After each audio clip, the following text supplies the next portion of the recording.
Good chat. Good chat. Ladies and gentlemen, boys and girls, welcome back to the Woke Blokes podcast. Ryan Hassan here, joined as always by Nick Sutherland from Myndfit. Nico, how are you, mate? Hola! Hola, you're on the bed today. You're very relaxed. I am. No, I was trying to get that behind me. I was trying to be central to it. So I was like an aura coming around me. An aura. Oh, yeah, you're a bit, it's an off-kilter aura at the minute. Yeah, I know. Yeah. Well, I'm out of balance at the moment. I'm moving house. So So things still settling down. I think it's a good example of how everything has a pro and a con to it. So we both had our rental houses for a couple of weeks after settlement of the new house. So it's been good because we've got to, I think you can do moving in two ways. You can smash it, just like get everything into your house and then figure it all out. But we've taken the other approach. So we've just bought bits and pieces and we've set the house up as we go. Right. But that's elongated the process. Yeah, okay. So it's a slightly smoother process, but it goes for a little bit longer as opposed to just trying to smash it out as quickly as possible. Yeah. It is an upheaval as well, moving, you know, even we're coming to Chiang Mai. I mean, for those who listened last week, you heard my wonderful airport story that took up the first 10 minutes of the podcast. Did that make the cut, did it? I haven't edited that one yet, but it's going to make the cut because we talk about it later in the show. That can't be weird otherwise. There's more to the story though, right? So, don't go into it. Nick, I'll pick up where I left off. So like it fits well with what you were saying, Nick. I'm so glad I'm on the bed. I'm just gonna, mate. I'm just gonna lay. No, Nick. No, don't. No, I'm ready. I'm ready. Once we release last week's episode, I'm expecting an influx of emails, direct messages, just saying more of Ryan's stories, please. From who, Ryan? My made-up accounts. I'll make up some accounts. Your mum? Riser69 at hotmail.com. Oh, more of those stories, thanks. I saw a sticker on you the other day saying MILF Hunter. I completely forgot about it until you came with that shitty email address. A MILF Hunter? MILF Hunter across like in big letters across the front top of the windscreen. Right. Yeah. What? I'd love to sit and have a chat with that dude. Not for too long. It's the kind of guy you're like, I'm really interested in getting to know this guy, and then you'd sit around after about 10 minutes, you're like, yeah, I think I know enough now. I'm just so curious as to how did he come here? But he's sitting there one night having a beer, and then another beer. Oh no, he'd probably be having a bourbon or something, and then. Oh, fuck yeah. MILF Hunter across the front of me. That'd look fantastic. And he'd ask his mates, so like, that'd be, yeah, mate, go for it. Because they know, just let him go because he's going to do it anyway. Oh, mate, MILF Hunter. MILF Hunter. So this is a good, like, leads on from what you were saying, Nick. Like, you get a bit unbalanced when you have a big change to your environment. And so I had all this trouble getting here with the airport stuff. Please tune into last week's show, listen to the story. It's a ripper. And we finally get here, right? And then Melissa's been emailing a bike or scooter company because we need to like get a couple of bikes. So that's in the main part of Chiang Mai, which is about 10 minutes from where we are. And so we organise a car to go in there, and then the bike that we get two bikes. We had a normal scooter and one with a baby seat, like the one on the front for Tommy. But the one with the baby seat wasn't ready yet. They hadn't installed it. So we've only got the bike without it. So then we have to drive from the middle of Chiang Mai back to here, and it's a lot more busy than Samui. Like, it's way more hectic. So like I didn't even know the way home, right? So we after a while and some panic on some big roads, we finally get home, settle in for the night, and the next day I get up, kind of first day in Chiang Mai, and I'm like, all right, I'll go out and try and find somewhere to eat. And there's not much English going on here. And I've been in Thailand for fucking 8 months. I should have learned a little bit more Thai than just hello and thank you. But in Samui, like, people quite spoke English not too bad. So it was like you weren't forced to, which I should have forced on myself. But anyway, I'm trying to find somewhere to eat, and like nothing's in English and no one speaks English. And so I'm getting quite overwhelmed. You know, I'm like, gee, am I going to be able to settle into this place? This is a bit rough. Anyway, I'm still trying to find somewhere to eat, and I get lost up some back streets and end up in the middle of bumfuck nowhere. And then I'm driving along, and off the side of the road in sort of the jungle, I see a body of some guy, And I'm like, holy shit, is that guy? He looks dead, right? And so I drive and I'm going down a hill, and at the same time a Thai guy was coming up the hill, and he slowed down and kind of stopped, and I had to go to sort of the bottom of the hill and turn around. And I turned around and came back, and another Thai guy had stopped, and these two guys had tried to move him, and the dude was dead. Like, it was full on, I saw a dead body. Yeah, it was intense. Because like they went to move him, an unconscious body is like really floppy. This dude was stiff as a board when they tried to move him. So they were calling, I don't know, an ambulance or someone to come pick him up. And so anyway, after that, I found somewhere to eat, which was kind of pointing at pictures on a menu. Still has your appetite? I still, funnily enough, when I'm hungry, nothing's putting me off my appetite. But I remember I got home after that, and Mel's like, "Oh, how was your lunch?" And I'm like, "Oh, babe, I don't know about this place." And I was really, I've only, in the last few days, probably actually settled in here because it's been such a shock to the system, this new environment, which is like moving house. That we like that familiarity of sort of knowing where things are, not just in our house but locally, and having that feeling of comfort. And it can take a while. Well, we're noticing that when moving, so we're deconstructing two houses, so my house and then Em and her kids' house, and then we're reconstructing one house. And so initially it was going to be me, Em, and her daughter, but now her son's moving in as well. Right. So the dynamic keeps changing, the goalpost keeps shifting. She's trying to throw a heap of stuff out, and the kids keep diving into the trailer going, "No, but I love that," and they keep pulling it out the trailer, and we're like, "Yeah, we're just going to have a real minimalist approach." Now today we've gone and hired a bloody storage unit.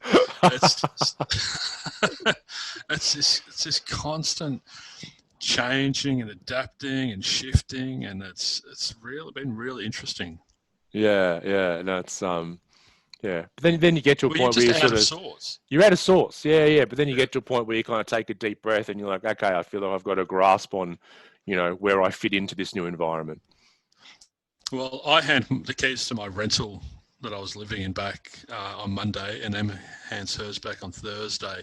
So once those two houses are gone completely, and we don't have to do, we're not sort of between three houses still, and then when we can sort of clean this up a bit, it just takes time to settle into a new normal and to create a new normal. Like it takes communicating. She's come in with her patterns and habits, and I've come in with my patterns and habits, and the kids have come in with theirs, and now so there's all these different dynamics and energies, and you've really got to try and take a proactive approach, and okay, well, this is where I'm coming from. Where are you coming from? Yeah. No, it's interesting, and I felt a direct correlation between feeling better and when I started having coffee again. Funnily enough. So coffee makes you feel better? I didn't have any. I went a little bit over a month. Not just coffee, but caffeine in general, and I feel like when I haven't had coffees in the past. I do it like maybe once a year. I'll just stop having coffee. But I must have in the past stopped coffee, but maybe still had I might have had a couple of teas here and there. And maybe when I was out, had some Coke in a bourbon or something, and just sort of not realized, because it definitely felt a lot different this time, the experience, like fully like no caffeine whatsoever. Felt different on the detoxing side at first when I stopped, because I was like, holy shit, I'd like headaches for a week. It was weird. and then you started buying MILF stickers as well with your bourbon and Coke. It was funny, before we left Samui, I was at a bar I sort of went to a few times, and the guys there were great, and I just would get a mojito or something there, and they're like, "Oh, where you going? We'll get you, a special drink. What do you want?" And I'm like, "Oh, whatever." You're like, "Oh, Long Island iced tea." I'm like, "Oh shit, I know that's got like 5 different bloody alcohol in it," but I was that strict that I'm like, "What's in it?" And they'll tell me, we got white rum, bourbon. I'm like, no, what's the mixer? They're like, little bit of lemon soda and cola. I'm like, yeah, no cola. Like, I'm off caffeine. So I had this drink. I was like rocket fuel. Jesus Christ. It's 5 different alcohol, and there's a tiny bit of like lemon spritz just to mix it. I'm like, jeez.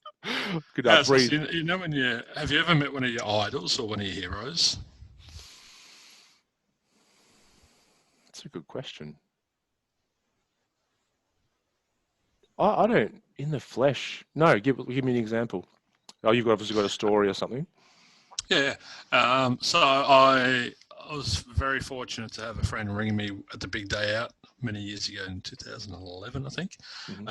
And Tool were headlining and Rammstein were co-headlining. I went to that one. A good one. Yeah. And so one day my mate rings me, he goes, "Right," I said, "I'm at Big Day." He goes, "I've got backstage tickets for Tool. Do you want to come and meet the band and watch the show from side stage?" And I'm just like, nearly. I didn't know about this, Nick. Oh, I'm excited for this. Yeah, how was it? Haven't I shown you? Okay. No. So I'm like, just ditched everyone I was there with this new girl I was seeing. I'm like, I just palmed everyone off. I'm like, "See you later."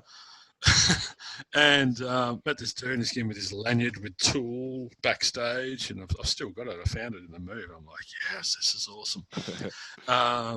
And yeah, anyway, got to watch the band from side stage, and I'm a drummer, and Danny Carey is my idol. The god.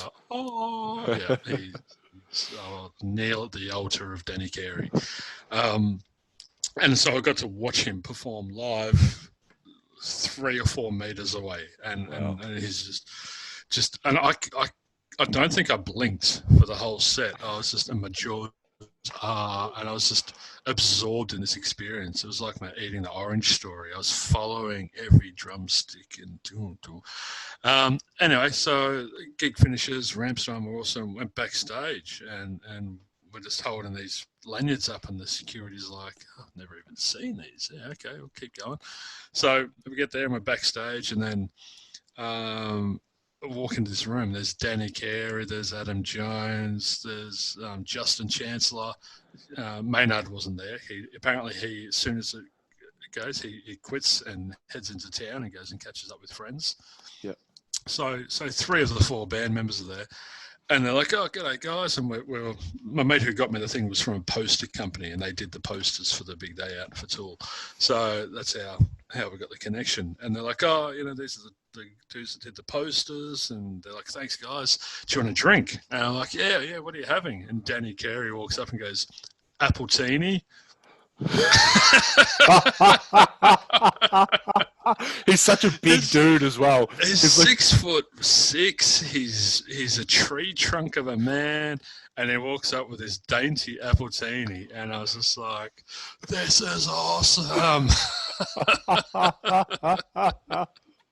I love it. And their partners were there, and their partners were having beers and everything, and it was the best night of my life. I was sitting there drinking appletinis with Tool.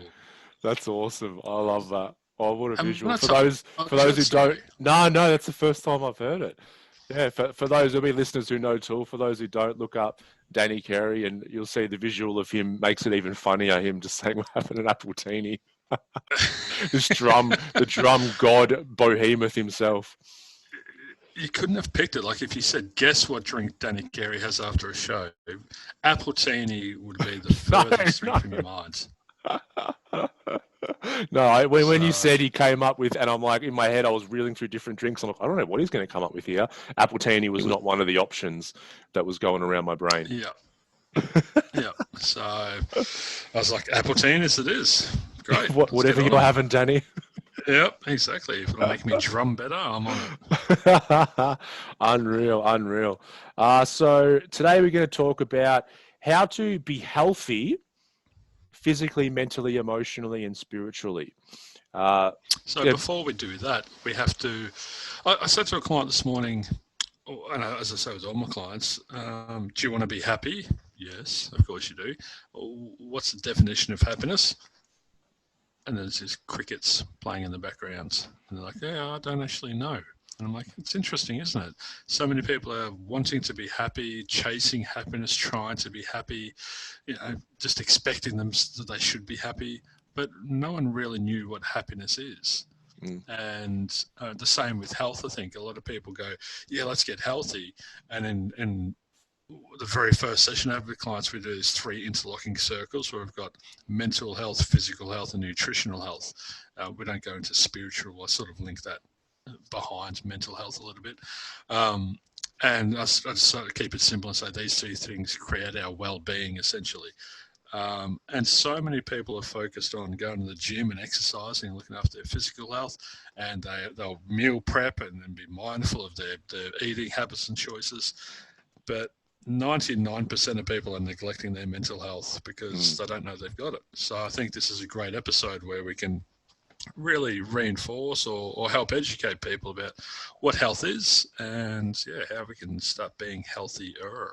Exactly. Yeah, I think there's an association when someone says, "Oh, I'm going to be healthy," or "What does health look like to you?" And it'll be like, dude with like washboard abs, in a magazine or a sports star or yeah, you, Nick. Yeah, that's right.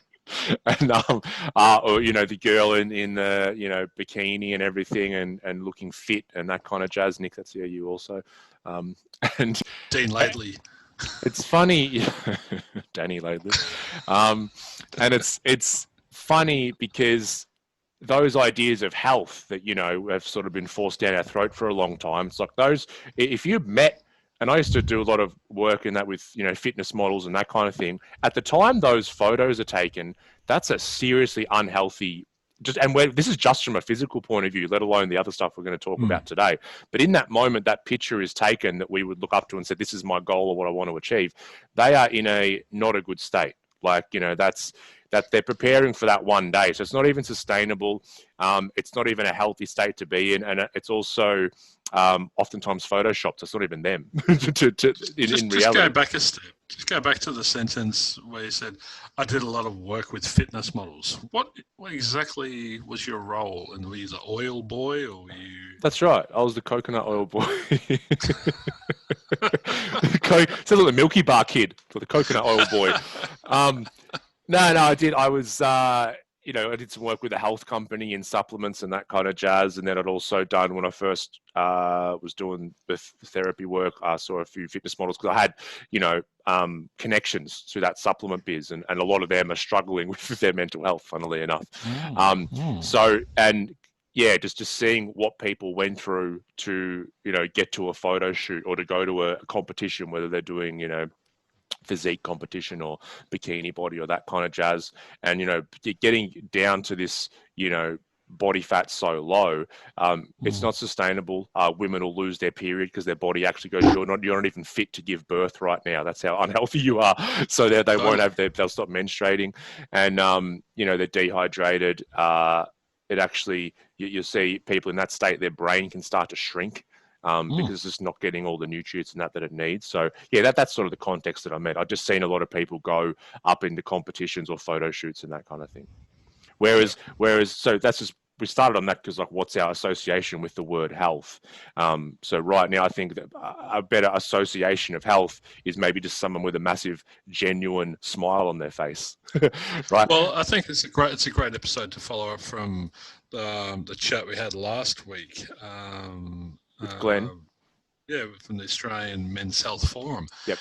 And, and I said to him, I found it really interesting when I learnt the definition of health, which was complete mental, physical, and something well-being, and not just not merely the absence of disease or infirmity.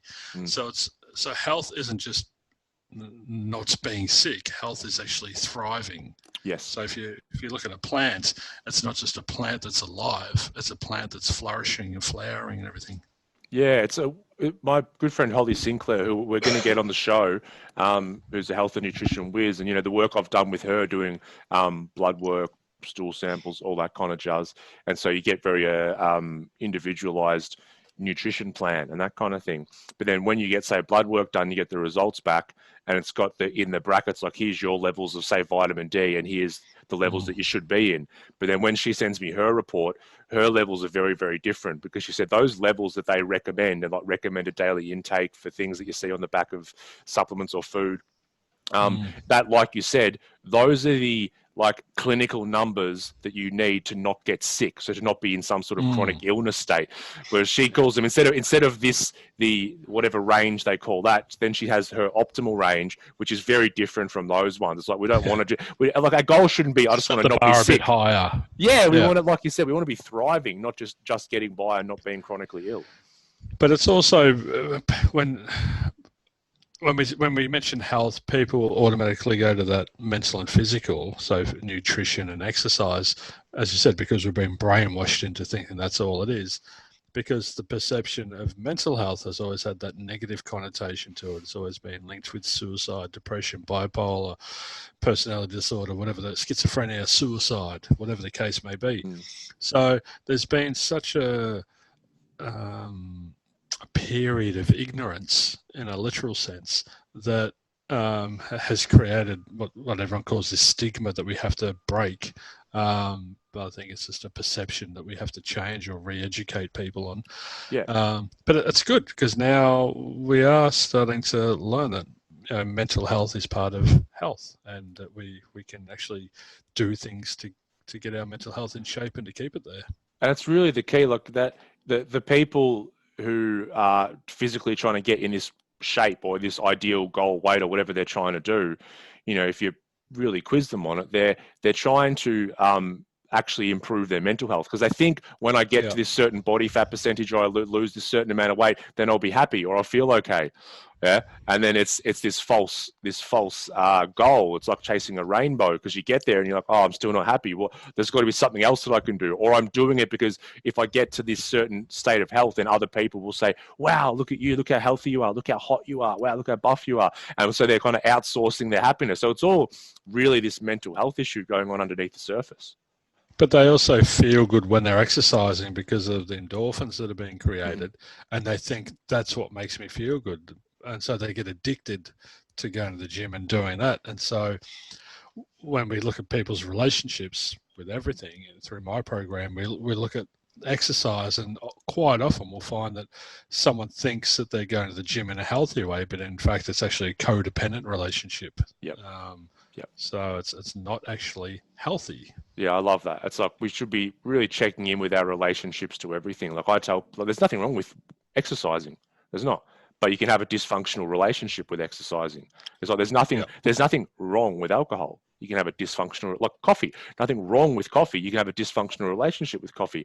Methamphetamine. There's nothing. People won't like hearing this. There's nothing wrong with methamphetamine. There's nothing wrong with heroin. There is a problem with our relationship to it. So it's like we get into these dysfunctional relationships. Hey, so I was chatting with a client the other day, and we were talking about alcohol, and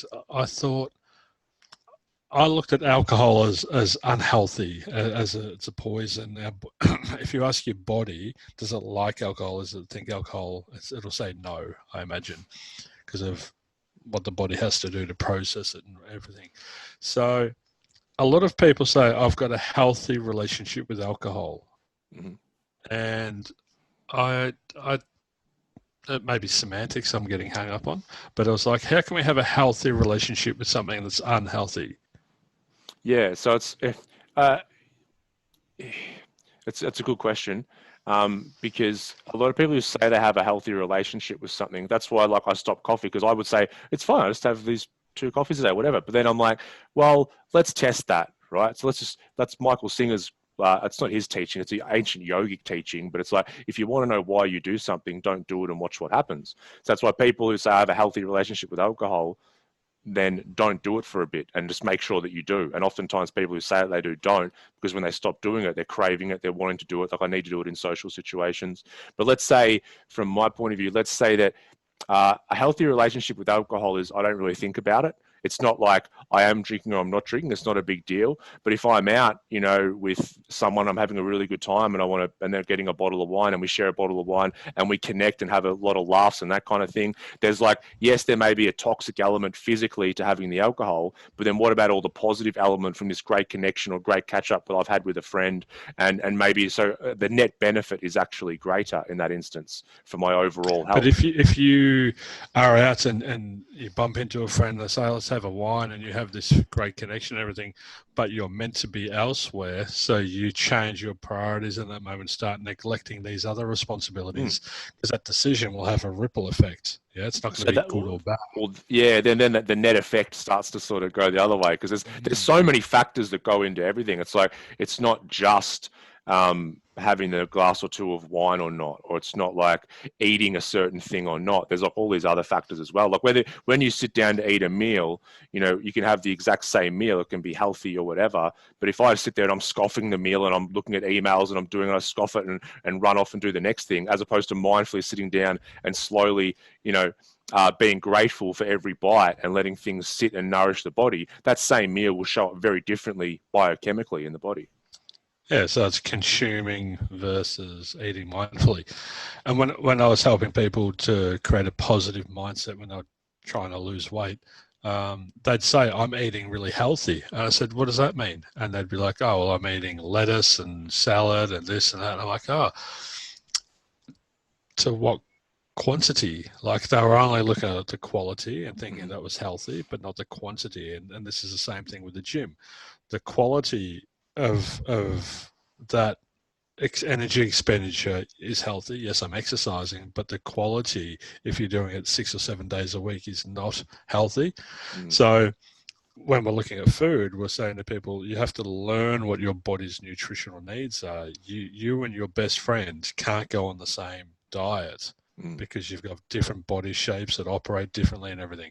So there's eating healthy food and having a healthy eating habit, but eating healthy overall is meeting your body's energy requirements. So it's the quality and the quantity. Yeah, so true. I like that, Snow. And you've got to incorporate fluid into that as well. So whatever you're consuming, solid or liquid, so alcohol, soft drink, water, etc. Yeah, that's where so many people get caught up because they're like, oh, look at just their food. Meanwhile, they're having, a 2-liter bottle of Coke a day. Yeah. And they don't count the liquid calories, which are they're very dense with energy. And same with exercise. I like how you said, there's no cookie cutter approach. What works for you won't necessarily work for someone else. And, with exercise, totally. like for me, like I just hate running. Like if I had someone telling me, or I was doing some program, they're like, oh, you just need to run every day for 15 minutes, then that would be a net. It wouldn't work for me. I might do it for a couple of days and I'd be like, fuck this, I don't want to do it anymore. And then I might beat myself up because I'm like, oh, I should be running and I'm not. Whereas other people, they love running. My best mate, he loves running. He actually gets that runner's high. I get the runner's low, whatever that is. Whereas I go to the gym and I lift weights, and I've kind of done similar-ish kind of weight routines for over 10 years, and I still love it. Whereas to someone else, that'd be just piss boring to them, and they wouldn't keep up doing it. You might want to increase the weight of those weights, mate. Des and Troy are looking a bit floppy. Oh, no, there he is. Hello, Des. Don't worry about that. That was just the camera angle. I'm getting pretty shredded at the minute, mate. The Muay Thai is helping. So people love or hate running. It seems to be a very polarizing sort of thing. And I think meditation's the same, because a lot of people say, oh, I hear that I have to meditate, but I hate meditating, or I don't like meditating. And that I find it curious. I'm like, what? I don't think you can hate running per se. I think you can not enjoy the feeling of doing it while you're doing it, but you can't hate running as such, can you? And you can't hate meditating. Like you can not like having to stop and be still for a while. That may cause a lot of agitation, but then that would mean all the more reason to do it, perhaps. Maybe. Because if you can't do it, then if you have an aversion to it, I wonder where that's coming from. But we can do it. It's not like I can't run or someone can't meditate. Like you can do it. You just they don't tell themselves they can't meditate. They literally say, I can't meditate. Yeah. But you can't. Like you don't like what it feels like when you do it, so you have an aversion to it. Like me with running. Yeah. Like I know that I'll run and I won't particularly enjoy it, and I'll get back and go, all right. I might feel a little bit okay afterwards, but I would rather do other things to get my heart rate up. But I never used to like mustard, and I always told myself I don't like mustard. And then one day I was somewhere and I just went, oh, fuck it, I'll try it again. And I kept trying it, and then I ended up really liking mustard. I did that with peanut butter. Yeah. So as a kid, I'm like, I hated it, and I didn't have it for years. And then when I was older, I had it, and I'm like, this is fantastic. Why have I been avoiding this? So that's that limiting belief that we create. I hate running. It's a very fixed, it's a concrete thing. So that's what I was getting at. We don't hate running. We just create a belief that we don't enjoy running or we hate it. But if we keep trying things sometimes, then we grow to like them perhaps. Maybe, maybe. But then I agree. And I'm just saying I might become a runner in my 40s. I don't know. But right now, if I was trying to improve that part of my life and I was told by someone, you got to go out and run, and I had an aversion to that, then I oftentimes beat myself up because I won't stick. We won't do something that we feel is high on our values, you know? Well, so an exercise I take clients through is, so I live on the Mornington Peninsula, and at the end of the peninsula is Portsea, and then Melbourne is at the top of the bay. And it's, how far do you reckon? 100k, maybe? Possibly. Give or take. And so I say to them, imagine I said to you, I want you to run from the Portsea pub all the way up to Flinders Street Station in Melbourne. What would you say? And they're already shaking their head going, nope, nope, no, thank you. To take the week off work. No. And I say, okay, cool. So some people, very few people go, yeah, cool, no worries. And I'm like, okay, I've got to find something else to challenge you with. Rule of thumb, it works. And I say, all right, if I asked you to run from the Portsea pub to Flinders Street Station, and when you got to Flinders Street Station, there would be a chest of gold, you'd be handed the title to a new house and a new car, your kids would get the very best education, what would you say? And they're like, yeah, I'm already putting on my runners. And I'm like, how interesting. So what's changed? Point A and point B are the same, and the way of getting from point A to point B is still the same. So what's changed? Like, well, there's something in it for me. There it is. There's the key to motivation. So it's either imposed or enforced or productivity-based motivation. I have to run. Nick told me I have to run. Or it becomes vitality-based motivation where it's I want to. Well, I want to because there's going to be something in it for me at the end. There's going to be a benefit to it.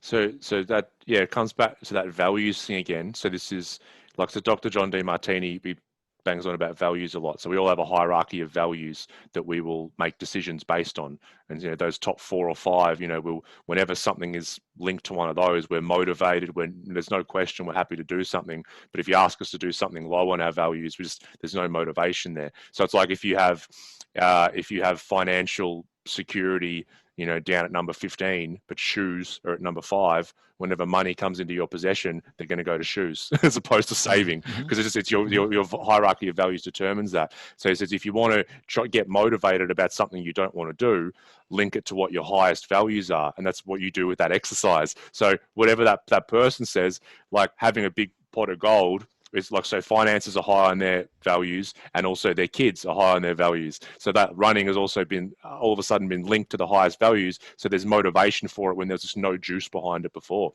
So he will often have, because it can be a bit hard because you can't actually give him a pot of gold or treasure at the end. But Dr. Demartini would say, well, you need to sit down and whatever thing that you actually need to do, because ideally you want to delegate all the shit that you don't want to do. So you'd have someone run to the Flinders Street Station, pick up the gold and take it back home for you.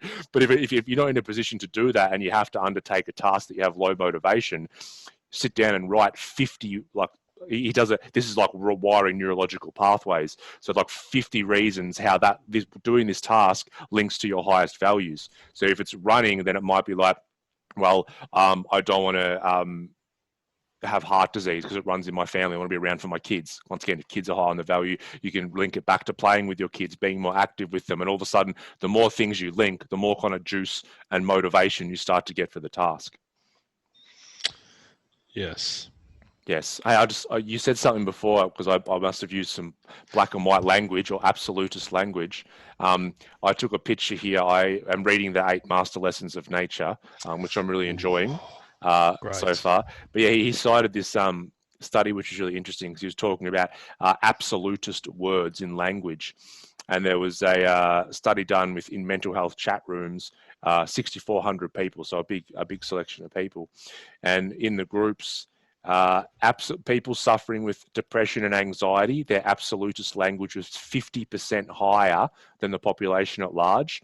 And people who are going through suicidal thoughts, their absolutist language was 80% higher than the community at large. So I just found that so interesting, because so many times on the podcast we've brought up black and white thinking and this saying like never or I never will or that kind of thing, and how that black and white thinking. I hate running. Yep. Is very absolute. So there's a strong link there based on that study between this absolutist language, black or white thinking, and your mental health deteriorating. Totally, because we're creating it's so rigid. It's like we become so inflexible. We can't adapt. We get locked in, and instead of being open, and it's that fixed mindset. Instead of the growth mindset. So instead of continually evolving, which is part of what we're going to talk about today as well. Instead of just continuing to evolve and to grow and all that, we get locked in and fixed in. And I hate running, and that becomes a belief. And so that sort of it retards your growth in a literal sense. We don't have to go running, but we don't have to have this I hate running either. We can remain neutral about it. Yes. Running, it exists. It's there. It's there. Yeah. I don't hate it because I can't actually hate running, but I choose not to go running. Yes. Okay. I choose not to run. Sorry, Seinfeld reference. Well played. That's your decision. So let's wrap up the physical then. So I think with exercise, with nutrition, we want to understand what our relationship is. For the nutrition piece, I try and, walk this fine balance between seeing my food as fuel. So it's fueling my body, not just my mental health, all of this stuff, but then also like really enjoying food as well. I try and walk between these two, because I don't want to just say, I love food and I enjoy it, so I eat like pizza every meal because I love that. But I don't want to just get stuck as well with this, because I went through a period of being very binary with that and just saying food is fuel, food is fuel, food is fuel. It doesn't matter if it tastes good or not. If I enjoy it, I've just got to get these certain, macro and micronutrients in. So I try and sort of dance between those two. What about if we kept in the back of our mind somewhere, in the recesses of our mind, this concept of health and well-being, and it incorporates nutrition, exercise, thinking in a healthy way, so training and conditioning our minds to operate a certain way, and spiritual health as well, so feeding our soul. When we eat a beautiful meal at a restaurant with family or friends or a loved one or something, it's feeding our body, but it's also feeding our soul. Yeah. Or when we go for a hike in nature and we're exercising, we're also feeding our soul. So when we sit down to meditate and look after our mental health, we're feeding our soul. So I think if we can encompass the whole thing and not just expect to be healthy, not just have a desire to be healthy, but then aligning our beliefs to create the actions that then creates health as a byproduct, it makes it so much easier, instead of operating under this I have to eat healthy, I have to micromanage my food, I have to go to the gym here. It's it gets back to that productivity based, and we lose that motivation quickly. But if we can really get our head around that, like brushing our teeth is healthy, but we don't think about it. We don't go, I hate brushing my teeth. It's just something that we incorporate into our daily life because we know deep down it's good for us. Yeah, I used to as a kid. I used to hate brushing my teeth. Yeah, most kids do, because it's an inconvenience, because it's stopping us from playing. Yeah. Or it means we have to go to bed, which means we're stopping playing. Yeah. And my dad was so hectic with it. I'm so glad that he was, because now it's just so automatic. I would never miss a night or morning brushing my teeth. But my dad back in the 70s and 80s used to always chew chewing gum, and that shit wasn't sugar-free back then. So his teeth are fucked, right? Because he just chewed sugar like all day, every day. And so he was very, you've got to take care of your teeth kind of thing. So I thank him for that. So I think what you said was really important. It's like we're this whole being, and we're just splitting things up into 4 categories by saying physical, mental, emotional, spiritual, or, like you do on the board with your clients, physical, mental, nutritional. We're just kind of splitting it up to try and get a bit of a better understanding, but really everything's interrelated. Everything affects everything else. They're not really separate parts. Like what we eat affects our mental health. How we exercise affects our mental health. But then our mental and emotional health also affects how we assimilate the nutrients that we eat. Well, the way that you think, if you're beating yourself up for not doing something, you're going to be in suffering and you're going to go towards a coping mechanism. So you're going to drink alcohol, which is calories, or you're going to drink and then eat pizza, and the body prioritizes the alcohol over the food. So that pizza is just going to sit there. Or we'll eat a tub of ice cream, So it's also intrinsically linked. If we neglect one element, we're really neglecting the whole still. 100%. And if we're based on our mental and emotional health, we're in a sympathetic nervous system state, so hyperarousal. Then when we eat, at the blood flow, there's not as much blood flow down in our digestion. There's more blood flow out to our extremities because we feel like we're about to take on some sort of tiger in the woods, which in that instance, our body's not so concerned about, tiger shot a bogey 368 today. By the time this comes out, it'll be well and truly over. But my blood's flowed to another extremity. Make sure you're wearing your glove. Just another thing that's popped up on that, which there's this fascinating study done with rabbits where they had rabbits in a cage. So obviously with scientific studies, you're limiting variables. And what they were doing, they were giving them a really high fat diet and just monitoring their cholesterol and blood pressure. So they're just trying to prove that, your blood pressure and cholesterol will go up if you give an animal a really high fat diet. And they ran this study.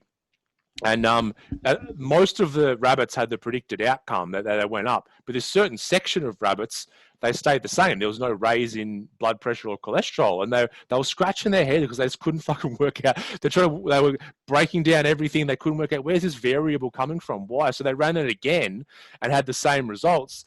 And they found out the one variable, what was happening, these rats were all in cages up on a wall in this lab, wherever it was. And the girl who would look after them during the night, she had like the night shift or whatever, doing other work, but she'd monitor the rats. At nighttime, she would take the rats, because it was a row of cages and she couldn't reach the higher ones, the rabbits on the bottom row of cages. At night, she was bored. She'd take them out of their cage and pat them and hug them one at a time. And they're like, that can't be the fucking variable, because these scientists are like, it's just the diet, So they ran the experiment again and did the same thing and got the same results. The ones that were taken out and had got patted and loved, as opposed to the ones stuck in a cage with nothing to do, their blood pressure and that was fine. So that shows that, things are all interrelated. Everything's connected to everything else. Yeah, so if we don't attend to ourselves as a whole, we're going to neglect the whole part of us. But yet it's hilarious how many, as I said before, many people are walking around with an expectation that I should be happy. The definition of happiness is to be content and to, just feel inherently at peace and connected and et cetera, et cetera. But if we're constantly in conflict with ourselves, let alone people around us, we're going to be in a constant state of discontent. And therefore, we're going to go and try and get things to make us feel better. And that's going to have a ripple effect. As I said, you catch up with your friend for a wine, you're neglecting all these things, and that adds up. And then tomorrow you've got so much to do. And then you're in that sympathetic nervous system. And then you're just snacking on the go and you're rushing, you're busy. And 2 weeks later, I'm so burnt out. I'm so stressed. It all started from not managing yourself in the moments a couple of weeks earlier. Yeah, it's so true. This now leads on to mental and emotional. It's like the degree of discontent, which I loved your word there, that degree of discontent internally will be a direct correlation to the amount of discontent happening in the world outside of you. It's like however much discontent I've got inside is the amount of discontent I'll find with my partner, with my family, my friends, my work. So it's like once we start to clean up our own house, then, like you said, we are able to be more present with what is. And, so if my partner says something, then all of a sudden I can be like, oh, okay, that's interesting. As opposed to when I was in discontent, I'm like, how dare you say that, blah, blah, blah, blah. And I'm just creating more and more drama. Well, discontent is created by those cognitive distortions. So it's that comparing, well, I would have done this. Why didn't you do that? Instantly your mental health is now out of shape because your thinking, your cognitions have become distorted. So you have a distorted reality. You are in a distorted reality. So therefore you are, in a literal sense, delusional. Mm-hmm. Yeah. So how often and how many people are walking around in this delusion? And it's the majority. I suppose we all are. Like we're all in Yeah, some sort of, exactly. we're all in a delusion or an illusion, but it's like what illusion do I want to create? Do I want to create one of having more content and peace and being able to be with whatever the moment is in front of me? Or do I want to keep going around, like you said, with these cognitive distortions, this absolutist thinking, this you should never have done that, or I should never have done that. Mum should have never treated me this way when I was 6. You know, all of this stuff that is going to cause more of a delusion that we don't want, as opposed to an illusion that might be better for us. So that comes back to that attachment. What we don't want is the aversion. So we have an attachment to an aversion of experiencing something, or we have an attachment to a desire to experience more because it made me feel good. So either way, we're outsourcing our happiness again. Yeah. So that learning to become inherently happy and live in the reality of what is, rather than the reality of what I think should happen or what could potentially happen or what I would do. Yeah, it's just it's we're just it's so irrational. The way we live is so irrational. It's like hilarious. it's always, it's like we always have this idea of what needs to happen in the outside world, and we're like, okay, Always is it? I That's just need A, B, and C to happen, and then everything's fine. But then once A, B, C have happened, there's another A, B, C. It's different things, but there'll always be an A, B, C. Or they'll always, the same with but it's this crave. It's the constant craving. It's that I need this to feel fulfilled. I need this to feel better. Instead of just waking up every morning going, today I am enough, and today I have enough. Like practice that mantra. If you're listening, write that down on a post-it note, stick it on your bedside table, on your bathroom mirror. Today I am enough, and today I have enough, and just repeat that as often as you can throughout the day for a couple of weeks and see what happens. Exactly. And the reality is nothing will change. In that external world, you'll still have the same amount of knives and forks. You'll still have the same amount of kids. You'll still have the same car. Everything will be the same, but it will feel different. You'll experience it completely differently because you've changed your perception. Yeah, and to get really, why that's so true, it's like everything that's happening is actually happening inside our own head. So it's like me looking at you now. I'm not seeing you on a computer screen, or if we're in person, I'm not seeing you sitting across from me. Light is bouncing off you into my eyes and rendering through my brain, and I'm creating a construct of Nick. So you're existing in my head, right? But also, you will never see yourself. Correct. You will see a reflection of yourself or a construct of yourself, but you will never see you because your eyes are in your head. So you can't see the forest, you being the forest, for the trees because your eyes are in your head. Yeah. It's like, I remember the first time, it was years ago, Melissa like nudged me, we were in bed, and she had YouTube up, and I was like half asleep, and she goes, "Oh, watch this." And there was this Indian, sage up on a stage talking, and he was saying that, he goes, I'm in your head right now. Like, you're experiencing me in your, and every single thing that you experience in this whole life is happening in your head. And now I'm like, oh fuck, I'm not going to be able to get to sleep now. Well, it's because you've got these senses. So essentially, imagine we're all walking around in a dark void, but with this story playing in our minds because we're hearing these things and we're detecting and we're picking all this stuff up, and so then it's all just a crazy mess out there, but we're formulating it and constructing it in our minds. It's crazy because it's like if I sit there and look at something with someone who is, let's say, colorblind, which just means they see something differently, because we can kind of look at a color and then like the majority of humans decide, oh, I think I see that color, it's called orange or whatever, Then I sit there with a colorblind person and they say, nah, it's brown. And then, okay, it's very true for both of us. And that's just one variable of color.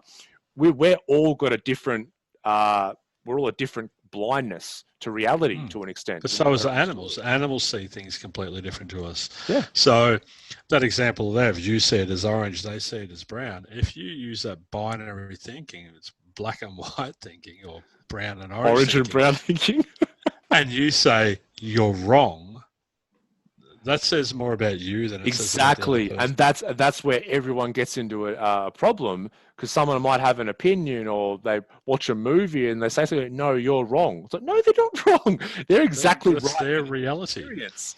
Like, you got to love that. You love yourself and love everybody else's opinion. Because if imagine if everyone saw things the same way that you or I did.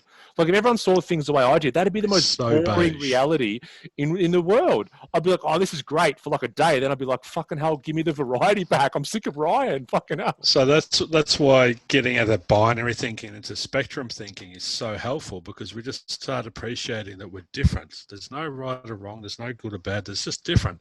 I see it as orange, where Ryan will see it as brown, because we have different eyeballs, we have different brains, we have different processing systems, we have different everything. So if I get fixated that my ego goes, no, I am right and Ryan is wrong. Fundamentally, that's what's wrong with the whole entire world in terms of humanity and conflict and everything, because it's, I'm right and you're wrong. There's no respect there. There's no, oh, I can't remember where I read it, but it was somewhere along the lines of being able to entertain a thought that you don't agree with is a sign of emotional intelligence. So, Nice, nice segue to the emotional part, Nick. Great work. Thank you very much. Cheers.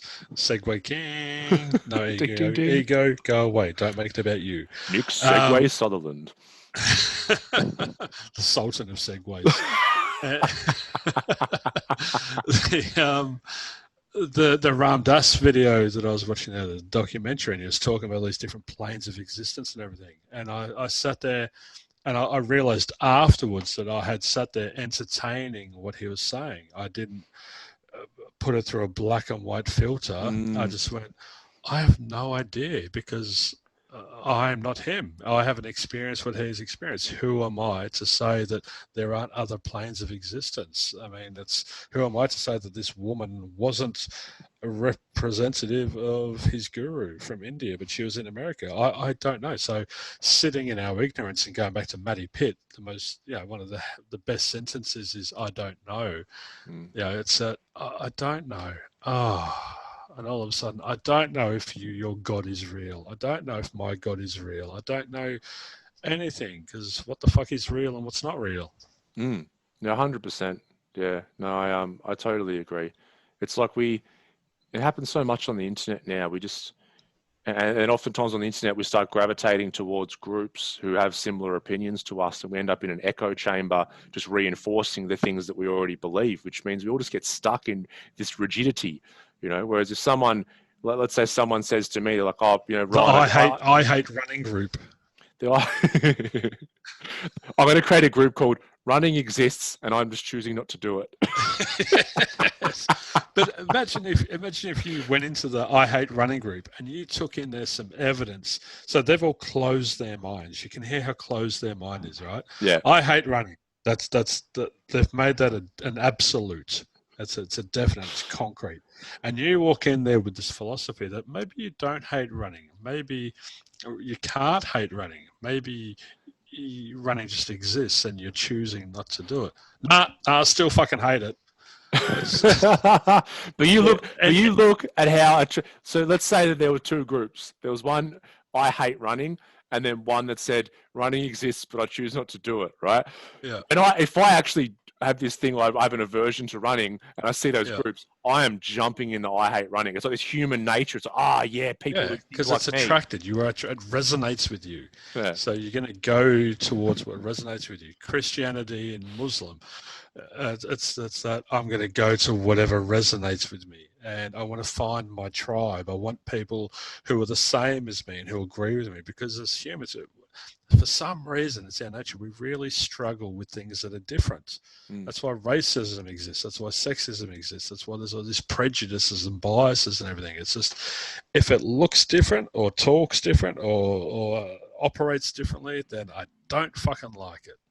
Yeah, I think that's this need for tribes. And it's like we haven't been able to become a 8 billion a person tribe. It's just we're not evolved to do that at the minute. So we try and find tribes of people who think similar to us, because genetically we are wired to survive, and we have survived most but very, very well through working in groups. That's why we're not the strongest animals out there. I went to the Chiang Mai Zoo the other day and saw these lions, and I'm like, holy shit. I'm like, that if that thing was looking at me and I'm like, it could do what it wanted with me. It would just, if I was in the savannah and I was craving across that thing, I'd be like, my life and death is completely dependent on if that lion wants to fucking kill me or not. There's nothing I can do about it. My existence is based purely on how strong those bars are. Yeah, exactly. Because it looked to me, I'm like, oh, it would just have its way with me. And anyway, Paul was as big as my head. It's incredible. But once again, our egos come into play and go, no, we're at the top of the food chain. We're the most evolved creatures. We're the most this. And we're not. We're the most neurotic species. Yes. So that was my point I was getting to. It's like we survived and were able to put lions behind bars and have people look at them, as opposed to lions putting humans in a zoo and other lions looking at them, because we learned to work in groups, right? And we developed this prefrontal cortex, this social connection. But once again, all that wiring is based on our survival as a species and propagation, not for our peace and happiness. Really, it's just a weight of numbers. There was more humans. There became more humans than there was lions. Only because we learned to work in groups. Yeah, by weight of numbers, we became dominant. It's like America going to war. They win not through being a better military, but just by the sheer force of them. Yeah. So what I'm getting, I think that is why we try and find our tribes and people that agree with us, because that tribalism has helped us become dominant, but not peaceful or happy. No way. But it's just, I think that's why and we're on the way to try and become one big tribe as a community. I think we'll get there at some point, but right now, that's why everything's split up into, Democrats and Republicans, Ford or Holden, all these. It's so weird to me, the Ford and Holden thing. Like, I was never a car guy growing up. And then I got into like my early 20s and I made some friends who were really into it. And I'd sit there looking at it and they were just, fuck Ford, they're so fucking bullshit. And I'm like, these are just cars that look virtually identical. Like, it doesn't make any sense to me at all. Like, these are just cars. Like, I can understand if it was like a car and a helicopter or something. But I'm like, these are cars that look so similar. Like, why? It doesn't make any sense. But we just want tribe. We want tribe so much. So you'd sit there and laugh at your friends at their fuck Fords, but then you'd go to the footy that night and go to the MCG and watch North Melbourne Richmond. You'd go, fucking piss off, Richmond. Fuck the ones in those different colours to us. Yeah. So imagine, so link this back to emotional health.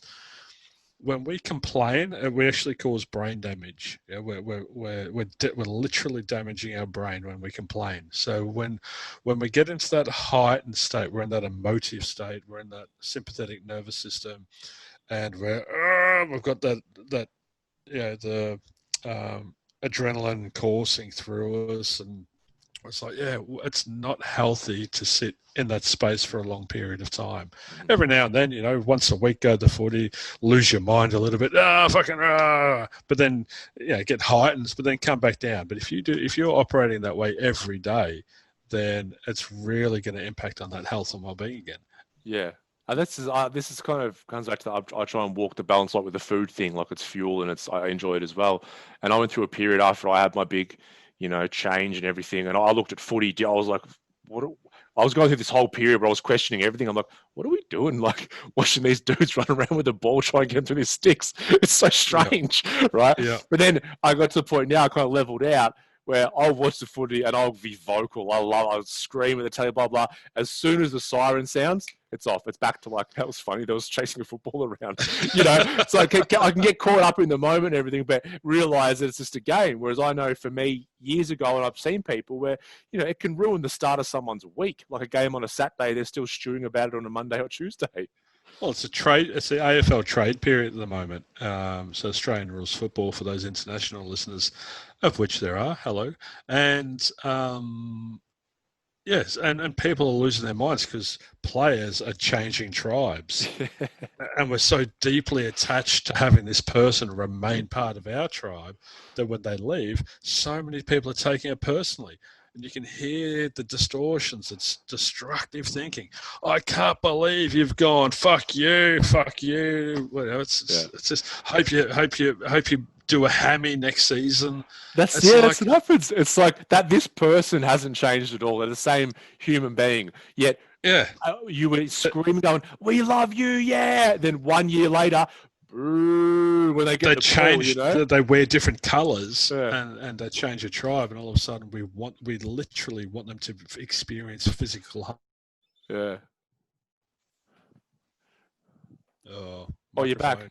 It just went off for a second. Right. I think you're back. It's like remember years ago, maybe it might have been Lee Colbert, but he changed to North Melbourne from Geelong, but he was quite young. And at the end of his career down at Geelong, they'd still boo him. And I'm like, it's been like 10 years. Give him a break. He changed clubs when he was like 21. But they're like, you left our tribe. But looking at it objectively, it's nonsensical. It just doesn't make sense. No, it doesn't make any rational sense. It's so irrational. Yeah. So I think you go. So when you had your metanoia, when you had your breakdown and rebuild, and I had the same thing, and I realized I was drifting away from a lot of friends and family because they couldn't relate to me anymore, because I was looking at things so objectively, and sitting in that space and just in this constant basically meditation where I was just observing the reality of what was and not getting heightened, and everyone was like, oh, Nick's no fun to be around anymore, because he's not like us anymore. And it was really, so I sort of had to bring myself down. Ram Dass again talks about getting high and getting low, and I had to keep bringing myself down to stay connected with people who I loved, because I just kept getting high all the time. Yeah, because it's hard, because we spoke about how everything's happening in here, like everything that's happening in the world, and then all of a sudden, so a metanoia or an awakening, whatever you want to call it, there's this moment, it shakes up all those filters that you've had, and you might have had those filters for 20, 30, 40 years, depending on when this happens for you. So all of the filters have changed. So now everything in reality comes through your senses differently and renders differently in consciousness. So then again, you have to kind of work out how to relate to the world again, because like I said, you see sport, friends, family, work, the sunset, the beach, everything, it looks differently. It looks different. And you have to kind of acclimatize and work out how to function as a human again. Well, you've pulled out all these filters that you're processing everything through. You've ditched all them because you realise that they're causing a lot of discontentedness within you, causing a lot of suffering. And you found that there's these actual other filters that you can use. And they actually, they're filters of gratitude and filters of love and compassion and empathy. And they're creating this equanimous state. And you're like, oh, these filters are really nice. But you become the minority. And so when everyone else is staying in their filters because they love their filters, or they don't know that there are other filters, it's hard to, it's that natural, you start growing apart. Yeah, and you've spoken about this before on the show, and I couldn't agree more with when you would go out for beers with your friends, because what happens once you've changed all those filters and someone complains, you're like you all of a sudden you don't get caught up in complaining, because you realize that filter is a ridiculous filter to have for your mental health. So you don't partake in the complaining, which now means you're kind of ostracized from the tribe, because that's a big part of how people connect, is to complain about shit that's going on in their life. So you kind of have to work out, how can I reintegrate in that so I don't get caught up in complaining myself. And there was a funny quote I read the other day about being woke isn't cool. It's fucking hard work, because you got to keep dumbing yourself down to everyone else's level. And I don't necessarily agree with it in the way that it's constructed there, but it's true. When you can see so much that other people can't, you're not operating in the same reality as them. So you've really got to keep adapting yourself. So it's like we will gravitate towards people who do. We spoke about how everyone's reality is kind of an illusion, but then we gravitate towards people who have similar illusions to us. They're not the same, but they're similar. That's why we gravitate. It's like a similar kind of frequency. But then all of a sudden our illusion completely changes, and there's like the resonance isn't quite the same as it was before. And then that's when you start to look at, which friendships do I want to continue with? Which ones do I maybe want to let go of or limit time with? And we have to make some changes initially. Totally. Yeah. So it's all about adapting again. But if we remain attached to a desire to keep these people in our life, when we find ourselves drifting away or them drifting away from us, then it's going to create more suffering. So that concept of being woke, if you want to call it that, is really difficult because you've got to keep you're so aware of, oh, like I'm constantly in this moving house. I'm aware of every one of my distortions. I can hear myself comparing. I can hear myself going, it's not fair. I can hear myself having an expectation that these other people should operate the way that and I can hear the irrationality coming through. And then I'm going, well, what's the point of it? There's no purpose to this. So now I've got to get rid of it. But so I'm constantly working. Yeah. It is. It's constant work. It is. I So love that that. ignorance is bliss is because we can't see that there's a problem, so therefore we're not going to work on it. Yes. Yeah. Yeah. It is. It is to an extent. People hear that and go, "No, it's not." I'm like, "Yeah, it kind of is."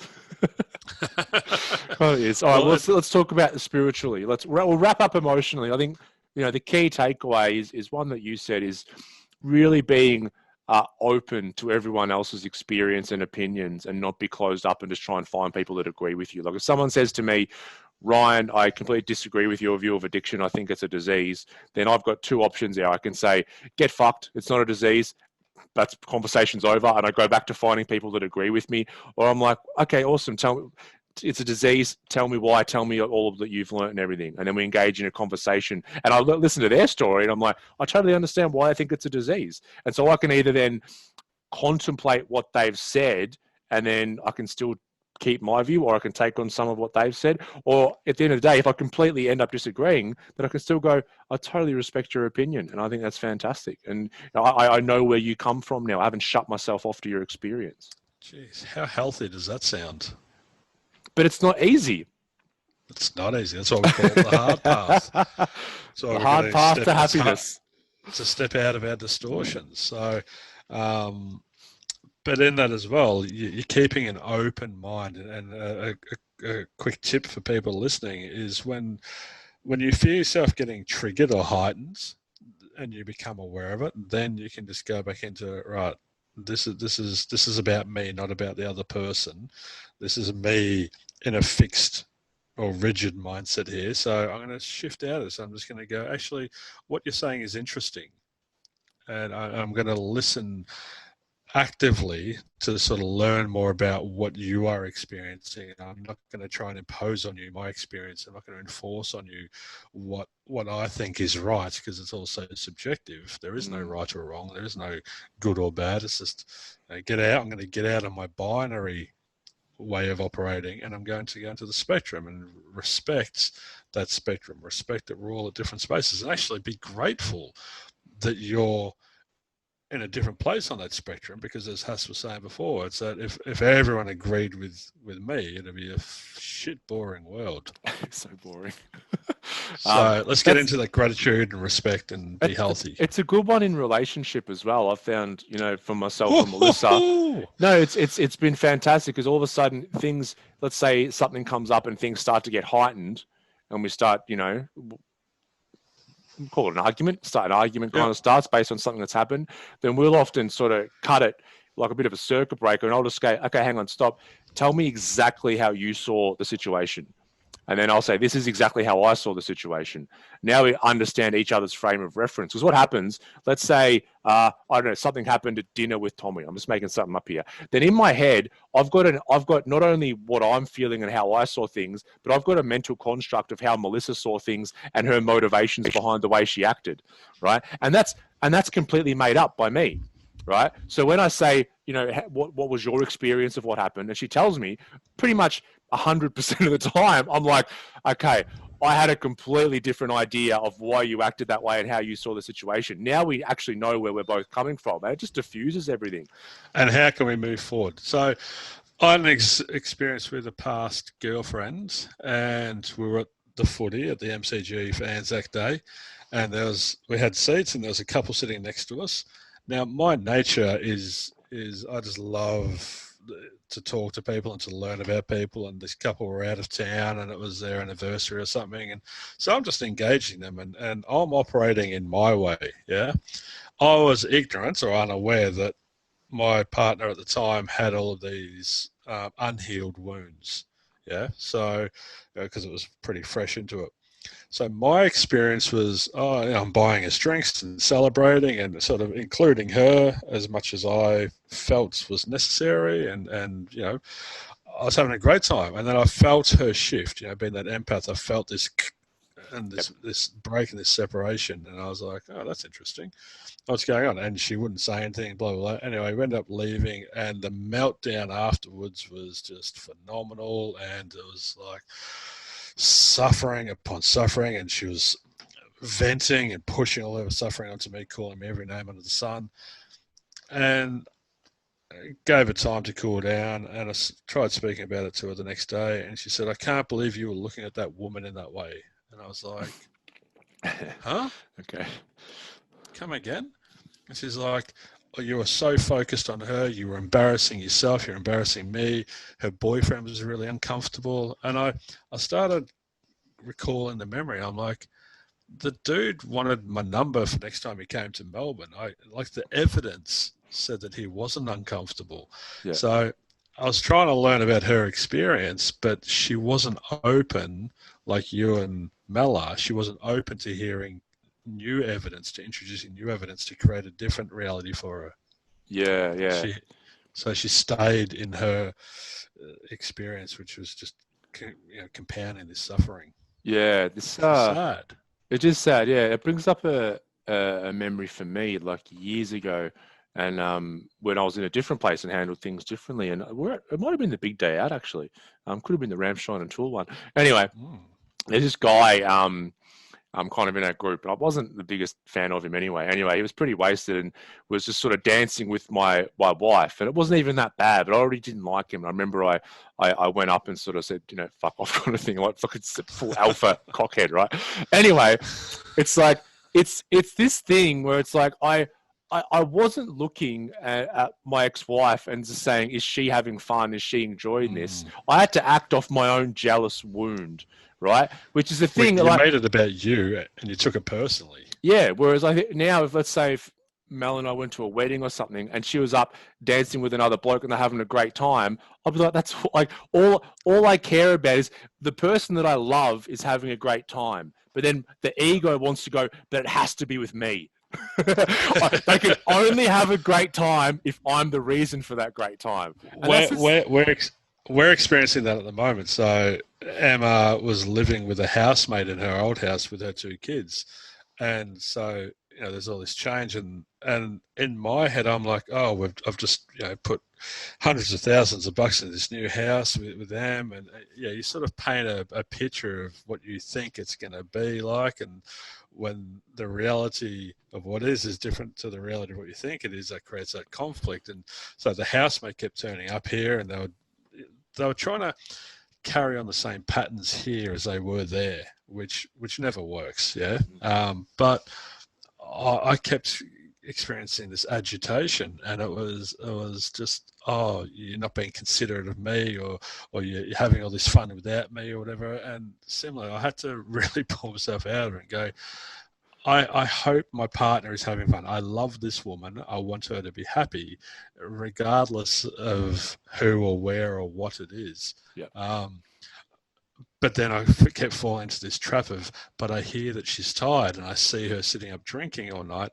So therefore, I think she should be going to bed. And it was just this real man, some rabbit holes. And that's why our romantic relationships are the biggest place for growth, but also the biggest place for the reason why they're so good for growth is because they bring up all of this stuff that's been residing in there for God knows how long. And it's just if you're committed to using the experience of relationship for that growth, then it becomes a beautiful thing. But most people are just trying to find someone that makes them happy. Like, listen to that. Like, how much pressure is that putting on someone else? You're my source of happiness. Don't go anywhere.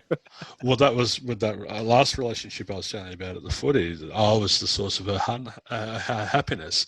And then when I did things that were outside of her boxes of perfect or that make me happy, all of a sudden I became the source of her unhappiness. Yep. And I'm like, fuck that. I'm not hanging around for this.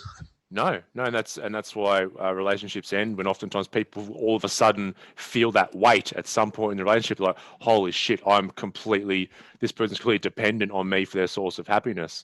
Now, Mm. if it's reciprocated, then the relationship will continue, but it becomes a codependent relationship. Yeah. Otherwise, that's when a relationship can end. So, all right, let's wrap it up, mate. We're getting a bit long in the tooth here. Last one, spiritually. How to be healthy spiritually. I think all of what we've spoken, I think all of life is a spiritual lesson.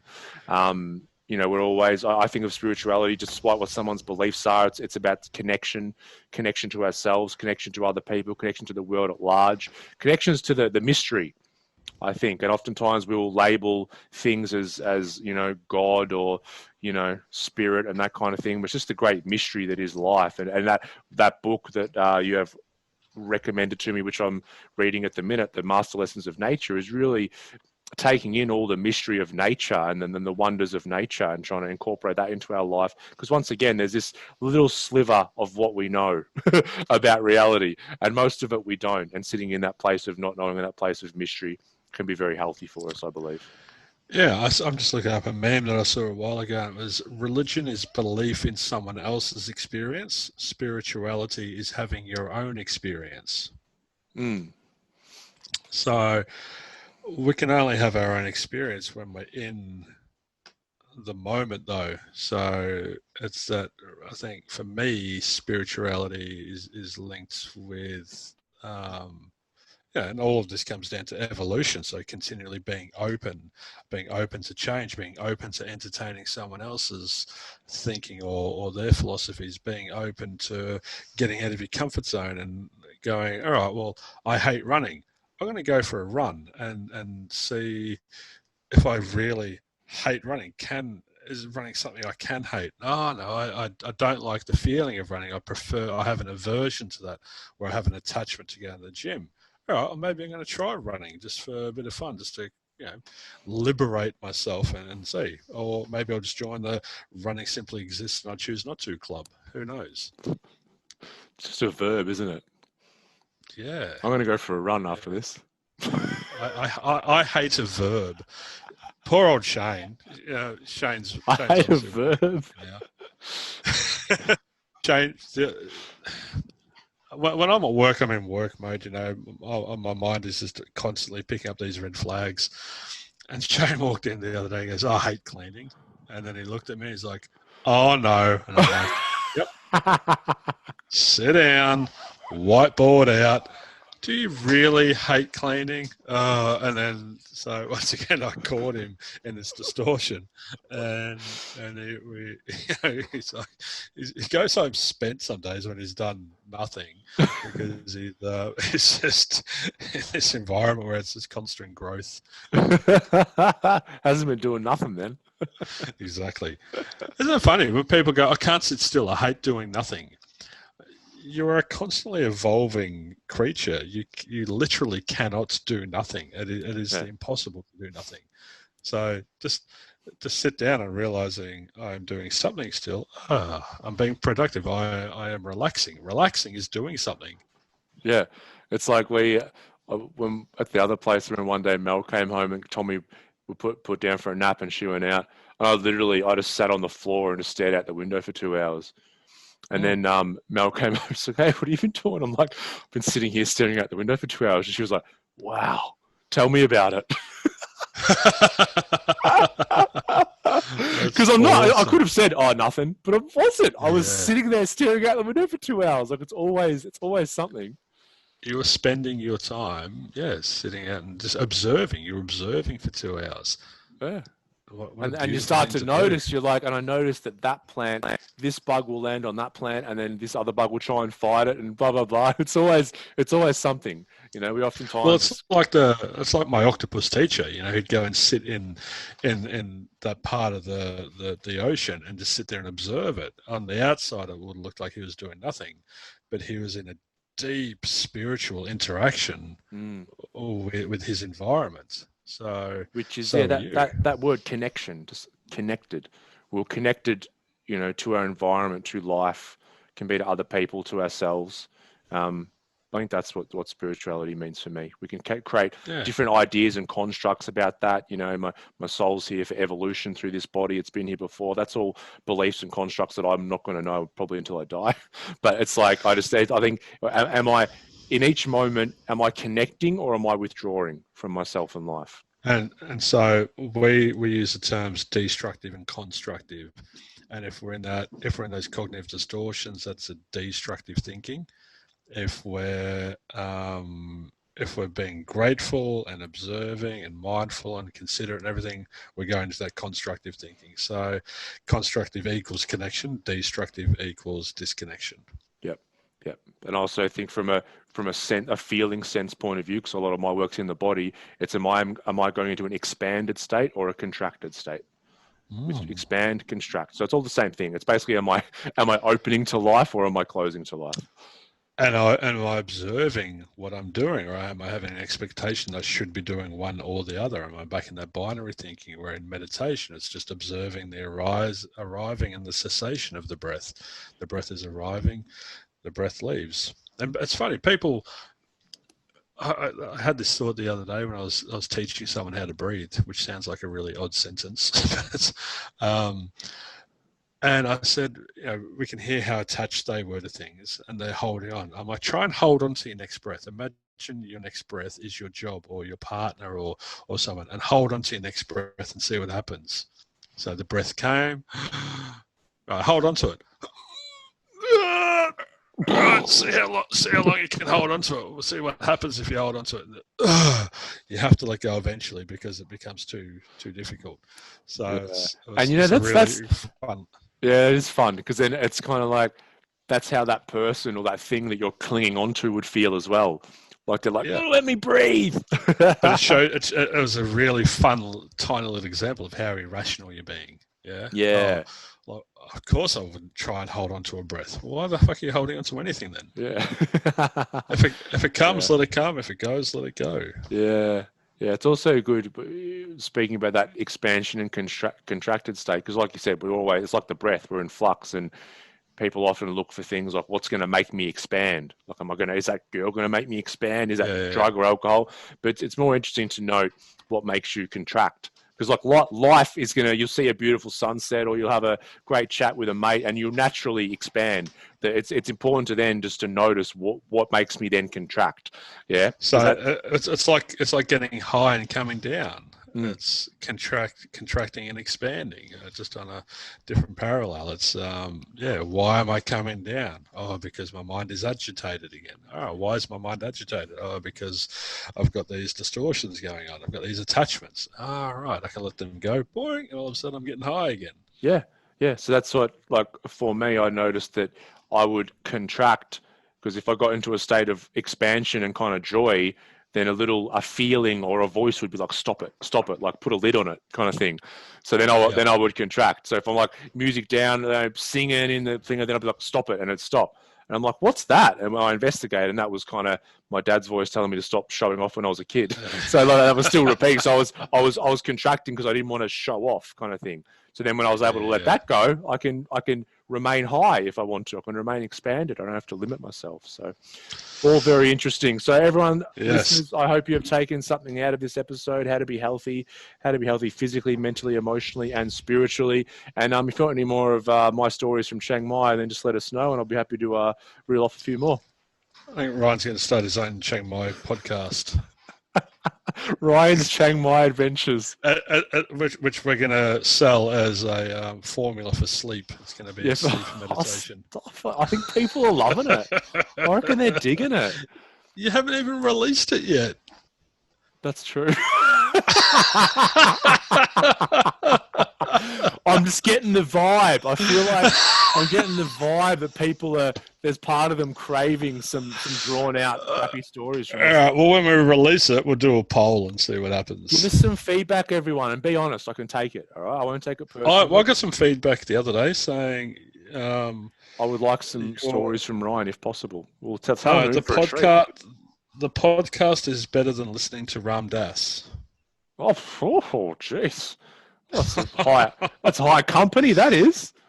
I know, right? Oh God! All right, I'm just gonna enter me up for the day.